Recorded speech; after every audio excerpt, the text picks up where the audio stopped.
If there's one thing I've learned about generalization, it's that it will slowly and painfully ruin your life. Wait, is that a generalization?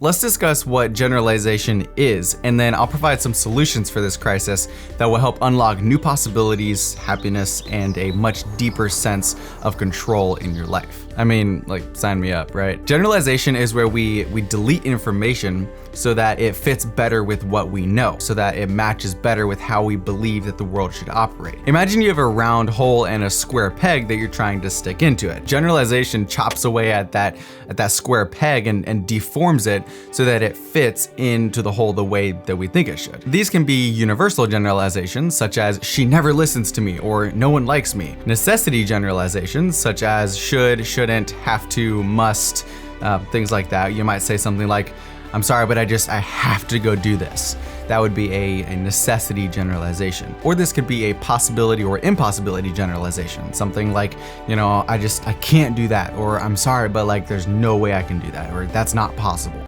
Excuse me, yes, hi, hello, random viewer here. How exactly is this gonna ruin my life? Yes, you see, so language shapes the way that we see and interact with our world. For example, if I say something like, there's such a wall or a barrier between us. We use language because that's what it literally feels like sometimes. And sometimes it's the flip side of it, where language actually creates the barrier, and simply shifting and tweaking the way we communicate will shape and affect the way that we perceive those barriers or those things in our mind. I found a quote that sums this up very, very well. It says, "The limits of my language are the limits of my world." So what do generalizations actually do? Let's break this down so that we can understand it a little bit better, so we know what we're trying to avoid and why we need to avoid it. The first thing that they do is they create boundaries. Human beings are very fascinating. And for example, like if we have a barrier in our mind, or a wall, an impenetrable wall, we will not go through it. And you've seen this with your friends, I'm sure, where maybe you're encouraging them to do something that maybe it's challenging, or something that pushes them. And you can see that they are fully capable of doing this thing, but because there's an invisible wall there in their minds, their minds just say, sorry, there's a wall there. We can't do that. We cannot go through that. I'll give you an example from my own personal life. So about 2 years ago, I was feeling very overworked, very frantic, very just like on edge all the time. Like I was constantly reacting to things, like on the tail end, just being whiplashed around. And I remember being in our church parking lot about to have a emotional breakdown, because I was just like, I can't do this. Like, I don't have time to do this all. And I literally believed those things. And I literally thought that I could not do something, like it was impossible. When in reality, I had simply chosen to do something else that was more important to me. And the way I generalized and the way I communicated and the way I used language boxed me in and limited me. And without realizing it, I had become a slave to these boundaries. And I still remember exactly where I was and what my thought process was when I suddenly realized that I was the one that chose those things, that put me where I am, and that I was still in control and I could still choose, even though it would be very painful, but I could still choose. And it was such a empowering moment in my life. And like most things in life, it wasn't just a bang, oh my word, my life's amazing now. But it was a slow, gradual shift, and it took a little bit, but when I slowly started to shift out of that, my world changed. It was so amazing, and I suddenly had freedom. And I'll show you these solutions in just a second, but they limit what we see, and this is really critical. Have you ever met someone who thought they were like the best thing since cheese pizza?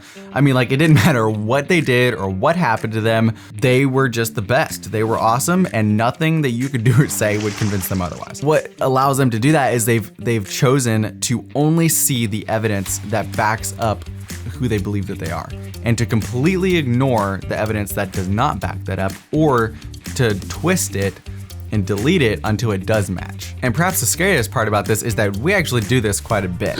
We just don't realize it because we're slightly more subtle than Jimmy over here that just thinks he's the best thing ever.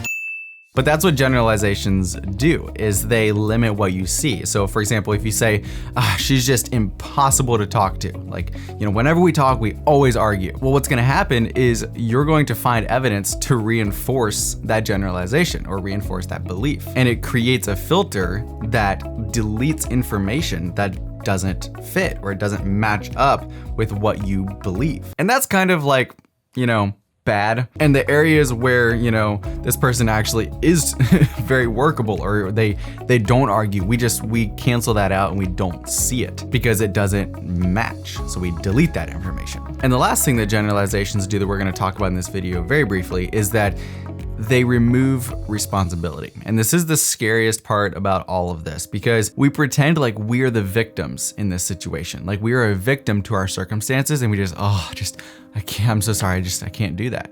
And that's not true. We're lying to ourselves. We're creating a generalization and we're hiding behind it because it's comfortable. And I get it, like it's so much easier and less friction to do that. If someone says, hey, can you come like mow my yard just really quick? I'm really sorry, but like, is there any way you can do that? I can be like, I'm sorry, I can't do that. I've work to do.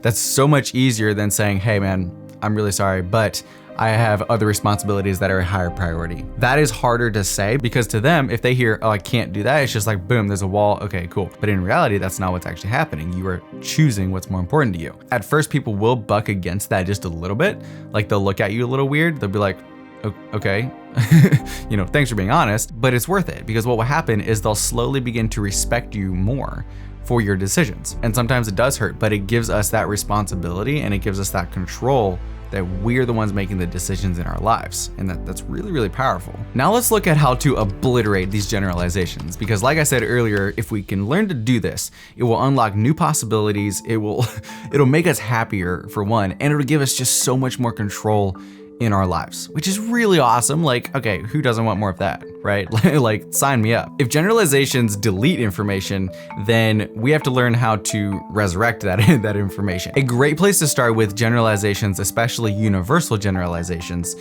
such as, can't, everybody, no one, always, never, things like that, is to simply repeat back the generalization to yourself if you catch yourself doing it, or to someone else that asks the question or says the thing. So if you catch yourself saying, I don't want to go do that because when I do, everybody makes fun of me, then you can simply repeat back everybody, and then it'll be like, okay, well, I guess it's not everybody. It just feels like everybody. It feels like everybody? Okay, well, it's actually just this one person here. And what that does is that clarifies it and it boils it down. So suddenly, instead of dealing with everybody, you're just dealing with this one person, and that is much more manageable. The next question you can ask is compared to what, or compared to whom? Because we often compare ourselves to things in life. If you are comparing your golf swing to Tiger Woods, you're probably gonna be lousy for your entire life. And we often compare ourselves with metrics that just absolutely don't make sense, but we don't realize it because we never challenge it. And this is like one of my favorite things to do with people, and people probably are annoyed with me all the time when I do this, but people love to talk about how busy they are, And so they'll be like, oh, I'm just so busy. And I'm like, busy compared to who? They're just like, or back to my golf analogy, if I'm golfing with my friend, he's just like, oh, my golf swing sucks. I don't think he's pleased. And I'm just like, okay, compared to who? Well, I guess compared to this person who's like a professional player. Well, okay, you think is that a good metric to go off of? Well, no, I guess it's not. Okay, so we just removed the wrong metric because you were using this metric and it wasn't accurate. You're comparing yourself to something completely illogical. Another really good question is, what is stopping you? Or what would happen if you could? And here's a little fact of life. You get what you look for. And this question allows you to open up possibilities. It boils it all down and it cuts right through to the actionable steps of the process. And these are especially powerful when you're working with other people. For example, if one of my employees comes to me and says, oh man, I'm really sorry, but like, I can't come into work tomorrow. If I answer with, why not? Then they will go about explaining all of the barriers and the reasons and the limitations as to why they can't. And that only serves to reinforce that generalization and explaining and reinforcing why the peg of work does not fit. And so we need to resurrect that information that's been generalized and figure out what can't means. So instead, let's respond with something that opens up more possibilities. So if we say instead, okay, what would you need in order to be able to come into work tomorrow? Okay, well, I need to find someone to babysit my kids because It doesn't work for this person. So now instead of having something that is impossible or something that can't be done, there's a barrier, I can't get through it. Instead of having that, now all of a sudden we have so you need to find another babysitter. So that's actually what the problem is here. We can work with this. I can't work with impossible or can't. And maybe they have looked and they can't find a babysitter, or maybe they've only asked 2 people and they considered 2 people everybody, and so they never went any farther. But you see my point, it boils it down to something that you can actually work with. And so if you can learn to challenge these generalizations and get down to the truth, you'll radically begin to see your life shift and change. Like I said, it's not gonna be like an immediate shift, but it will begin to happen. And if you're really dedicated and you wanna take this even farther, then check out the video in the dead center of this screen. It will help you avoid the trap of mistaking busy for productive, which is a huge source of confusion and frustration in our world today.